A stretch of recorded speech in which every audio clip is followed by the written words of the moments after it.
What's going on, everyone? Welcome back to iHeart Sports. Alex Hart here, and in this video we're just going to be doing the 15 games of Sunday, August 1st, giving them a quick review. Before we do that, I just want to let everyone know new updated power rankings came out late last night. Again, we do that every Sunday, so make sure you check that out and let me know what you guys think of that. Otherwise, I'm just going to jump into it. 15 games, going to rip through it. We're going on a hike shortly after this. So it being a holiday Monday, gonna be going out before it gets too hot out there. Nationals 6, Cubs 5. Nationals, I guess, walking this one off in the bottom of the ninth, and answering back after the Cubs opened things up early. The Nationals piled on 4 in the middle there. Yaniel Hernandez had a 4-hit, 3 RBI night to lead the way, but Ortega for the Cubs has been hot. He had a 4-hit, 5 RBI night. All the runs coming in off Ortega's bat. He had 3 home runs, but unfortunately, due to the loss, he does not make the thumbnail. So that's a little bit of a disappointment there. Aslowy goes 5 4 runs and 4 Ks. And the no decision, Fede 6 3 runs, 8 Ks again. And the no decision, Nationals kind of let it fall apart in that 8th inning, giving up a couple of runs. Suaro getting the blown save, his second of the year. And the Nationals pick up a win. These two teams kind of competing for who did better selling off, and it looks like the Nationals take the series 2-1. Phillies 15, Pirates 4. Phillies needed this. They had jumped out to a 3-0 lead here. Pirates tried to chip away, made it 3-1. That's as close as they would get before adding a bunch of runs too late in the bottom of the ninth. But at 15-4. JT Realmuto leading the way for his team, going 5 for 6 at the plate with 4 RBIs. No home runs, believe it or not, coming from the Phillies side. JT, bottom of the lineup as well. We got Gregorius, 3-hit night in the 7th slot. Herrera as well.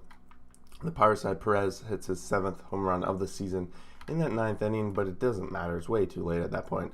Kyle Gibson making his debut for the Phillies, and is exactly what the Phillies need. Some starting pitching, 6.2 innings, 2 earned runs, 5 Ks, picking up his 7th win of the season. This could be the start of the Phillies turning it on. We'll see how their starting pitching holds up. Keller goes 5, 4 earned runs, 2 strikeouts in a loss. Blue Jays 5, Royals 4, and the Blue Jays are on a little bit of a win streak now, 4-game win streak.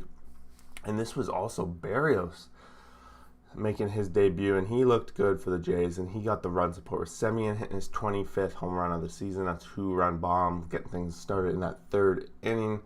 Espanol hits his 2nd of the season as well in the 4th inning. So back-to-back home runs coming in innings. Overall, the Jays, almost everyone got a hit in the lineup. Only just single hits coming from them. Kevin Biggio, the odd man out. Olivares hits a home run for the Royals, his 2nd of the season, coming in the 9th, but it doesn't matter. Berrios goes 6 0 earned runs, 7 strikeouts in his debut. Jays fans are excited. I'm excited how he's going to perform fitting into that lineup. Keller goes 3 earned runs, 3 strikeouts, giving up 1 home run.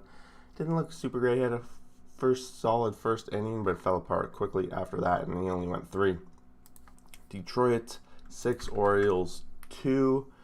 These guys end up splitting the series. A lot of these runs coming in the first. Orioles got all their runs in the first, actually getting out to a quick lead, 2-0. But Detroit immediately answered back with 3 of their own in the bottom of the first. No home runs coming from either side on here, and Detroit adds some insurance runs in the middle to the late innings, 6th and 7th, adding a couple more in there.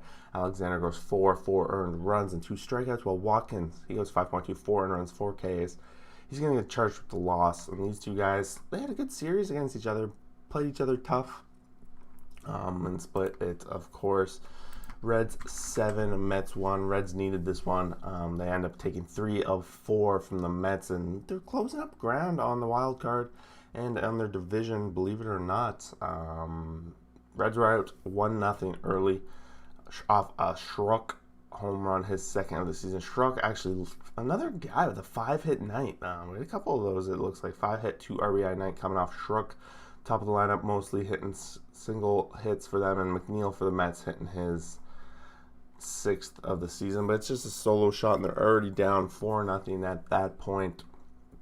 And that's all the runs they could really put up.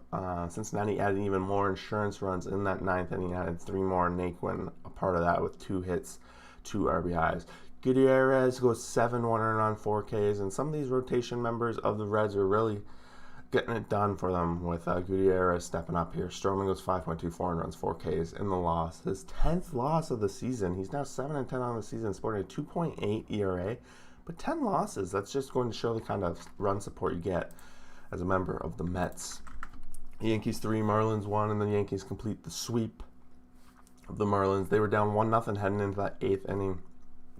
And Joey Gallo is a part, and he's a part of the comeback, and he gets his first hit as a Met, or as a Yankee this season. We have Judge and Rizzo coming through. Rizzo coming through with an RBI. So the guy's been hot ever since putting on that Yankee uniform.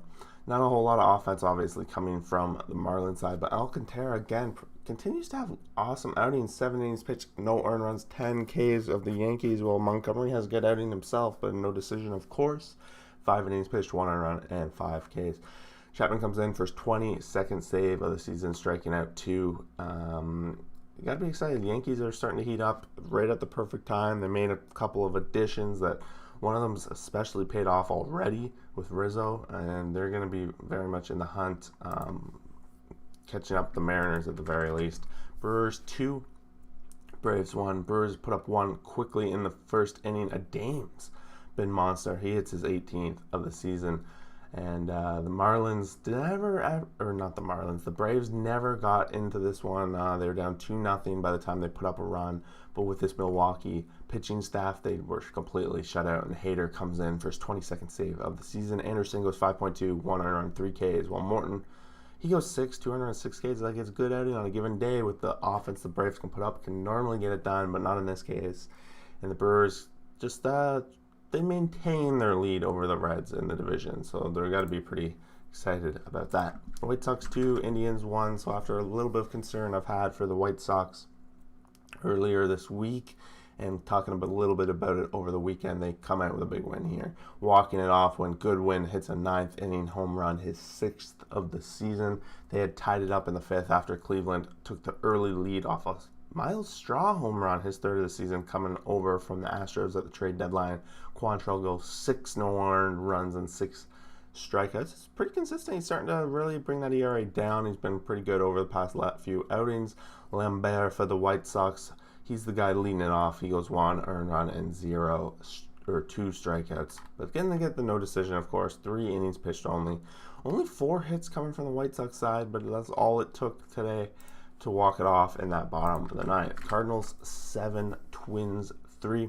While the Twins were out 2-0 in the 2nd inning, Polanco does get his 16th home run of the season as well, coming in the 6th, but they were already down 4-2 at that point, and that is as close as they got it, 4-3.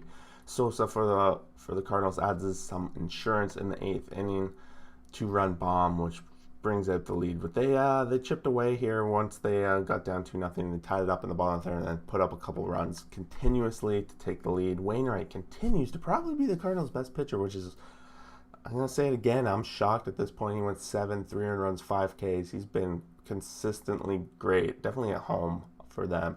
Pineda goes 4, 2 earned runs, 3 Ks. A lot of question marks why he didn't get traded at the third deadline.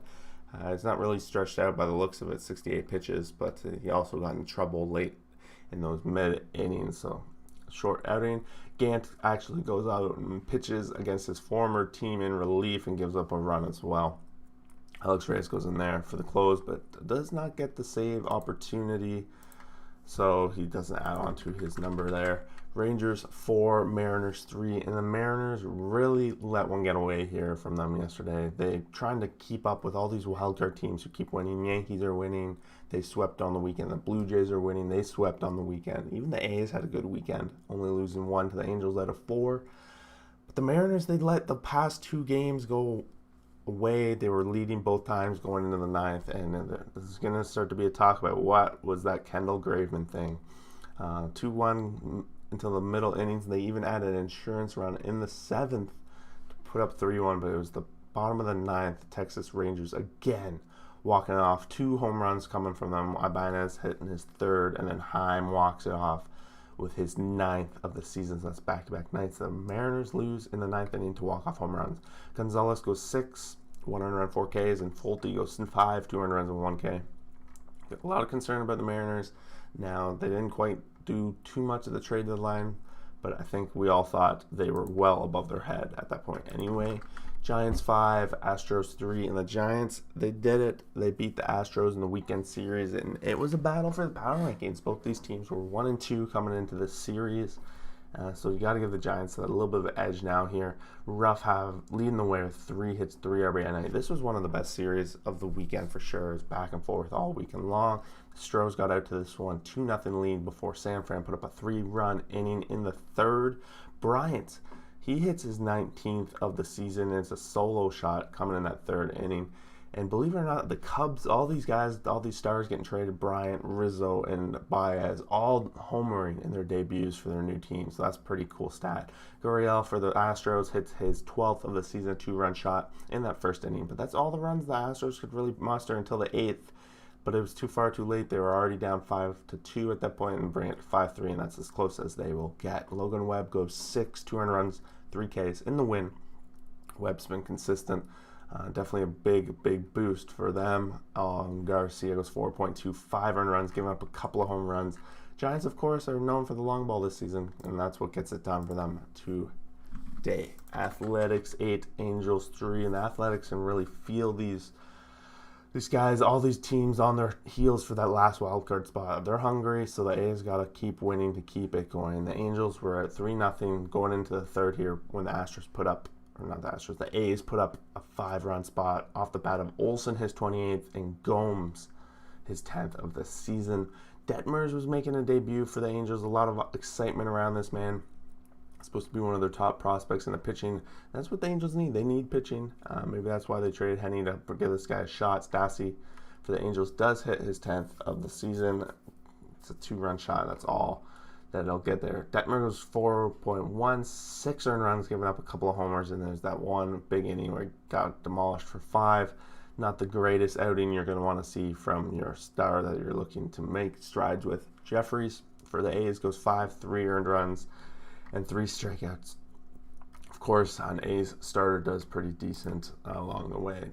Dodgers 13, Diamondbacks 0. Not going to say a whole lot here. Dodgers got out to a 5-0 lead in the 2nd, and they just shut the door completely on the Diamondbacks. They couldn't get much going with 4 hits, no runs on the day. Pollock goes 4 hit, 2 RBI night. Justin Turner hitting his 20th of the season. Mookie Betts is back in the lineup. He had a 2-hit RBI night and hitting his 15th homer of the season. Took him to the 9th, but whatever. He's got to start buffing those stats at some point. He's been missing a lot of games this year. Urias for them goes 5, 0 and 7 Ks. Just a little short outing. It goes 83 pitches, keeping it relatively easy. His 13th win of the season. Caleb Smith doesn't get far at all. 1.25 earned on 3 Ks. He's been up and down all season. Every once in a while, he puts up a good outing. For the most part, it's been these kind of outings for him this season. Padres 8, Rockies 1, and Padres needed this. Really, with Tatis out, then all this pressure starting to mount on them, with the Reds starting to make up some ground, and other teams thinking they might have a shot if the Padres stutter a bit here. They get out to a 4-run lead, and then don't really look back. Rockies put up 1 in the 2nd, but then Padres just chip away and add 1 here and there throughout the middle of the game. Cronenworth leads the way with a 3-hit, 2 RBI nights. He had a couple doubles, and we have Kim hitting his 6th home run, all on the Padres side. So he had a 2-hit, 3 RBI night, 2. The only run coming from the Rockies coming off the bat of Hilliard in that 2nd inning, his 5th of the season. Gomber, he only lasts 1 inning. Couldn't get out of that first. Well, I guess he got out of the 1st inning, but threw 40 pitches in that 1st inning, and then gave him the yank. Bullpen comes in, same kind of fate for them. Nate Neer, don't know how to pronounce that, but for the Padres, he went 3, 1 earned runs, 2 Ks. They're still kind of looking for some consistency in the starting. Of course, he only went 42 pitches and kept it relatively short. I think that was the expectation, but the bullpen comes in, closes the door the rest of the way with 6 guys and no earned runs. So the Padres pick up a much needed win.